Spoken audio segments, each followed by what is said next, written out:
Hello बच्चों, let us read this question. This question says among the following molecules which has the maximum lattice energy.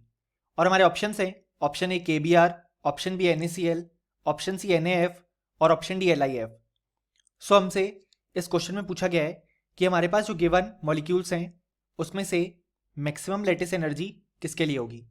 सो इस question को solve करने के लिए हमें जो की कॉन्सेप्ट रिक्वायर्ड है वो है कॉन्सेप्ट ऑफ लेटिस एनर्जी. अब यहाँ पे जो लेटिस एनर्जी है वो रिप्रेजेंट करती है energy required to break down the lattice into its constituent ions. यानी कि जो हमारे पास आयोनिक लेटिस है उसको अगर हम उसके कंस्टिट्यूएंट आयंस में ब्रेक कर रहे हैं तो उस प्रोसेस में जो एनर्जी रिक्वायर्ड होगी उसको हम लेटिस एनर्जी बोलते हैं. या अगर हम इसकी दूसरी डेफिनेशन देखें तो वो होता है energy released when the constituent ion form the lattice. यानी कि जब हमारे पास जो कंस्टिट्यूएंट आयंस हैं वो मिलके जब लेटिस फॉर्म करेंगे सो उस प्रोसेस में जो एनर्जी रिलीज होती है उसको भी हम लेटिस एनर्जी ही बोलते हैं. यानी कि बेसिकली ये जो अमाउंट है वो दोनों के लिए सेम होगी, बस चेंज क्या आएगा कि जब हम एनर्जी रिक्वायर्ड के टर्म्स में बात करेंगे सो उस केस में जो डेल्टा एच है उस प्रोसेस के लिए वो पॉजिटिव होगा, यानी कि एंडोथर्मिक रिएक्शन होगी. और जब हम एनर्जी रिलीज के टर्म्स में बात करेंगे तो वो नेगेटिव हो जाएगी. अब अगर हम देखें तो हमारे पास जो लेटिस एनर्जी है वो डायरेक्टली प्रोपोर्शनल होती है to the charge on constituent ions और इन्वर्सली प्रोपोर्शनल होती है साइज ऑफ आयंस.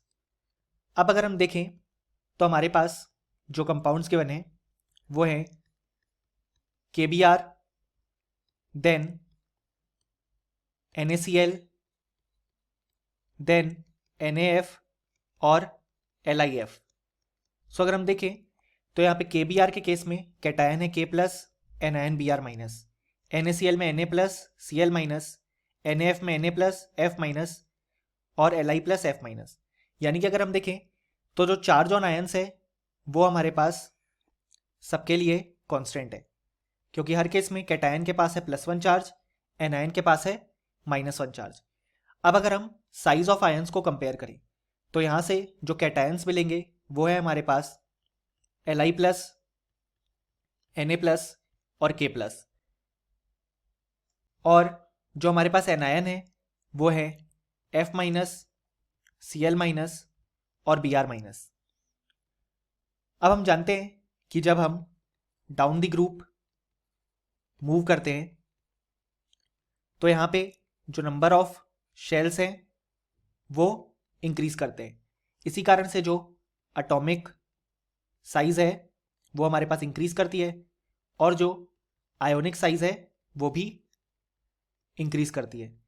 यानी कि अगर हम साइज का ऑर्डर लिखना चाहें तो कैटायंस के लिए आ जाएगा सबसे ज़्यादा K plus, then Na plus और लास्ट में Li प्लस.